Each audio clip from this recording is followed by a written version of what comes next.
Moonlight Carnival had been Millfield's summer highlight for decades, but 3 years ago it vanished overnight, leaving behind only rusting rides in an empty field.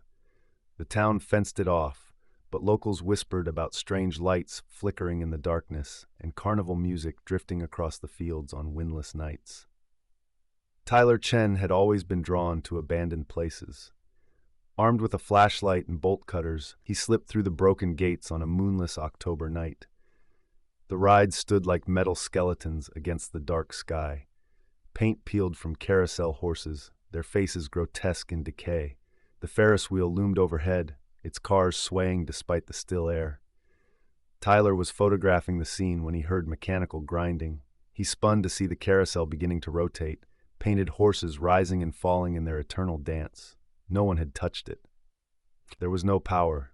The merry-go-round music began playing, tinny and distorted through dead speakers. The melody was wrong, playing in a minor key that made Tyler's skin crawl.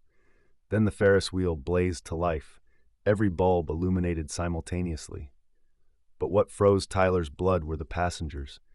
Dark silhouettes in each cart, motionless except for their heads, which turned in unison to stare down at him. The shadows had no faces, just smooth darkness, but Tyler could feel them grinning, sense their terrible joy at having a visitor. More rides flickered to life around him. The tilt-a-whirl spun with impossible speed. The funhouse played recorded laughter that became a chorus of madness. Tyler ran toward the exit, but the roller coaster suddenly roared to life. Cars shot along tracks with supernatural speed, climbing impossible heights before plummeting down rusted rails.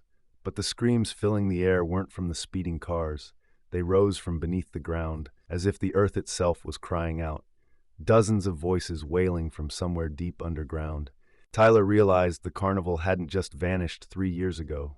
It had been buried, along with everyone there that final night. The screams belonged to performers, workers, visitors who'd never made it home. At the fence, Tyler looked back to see every ride operating at full capacity, filled with shadow passengers enjoying their eternal night. The Ferris wheel shadows all pointed at him, nodding in invitation. Tyler fled, but every year he feels the pull of carnival lights and hears distant mechanical music, reminding him that some rides never truly end. Would you dare ride? Like, share, follow.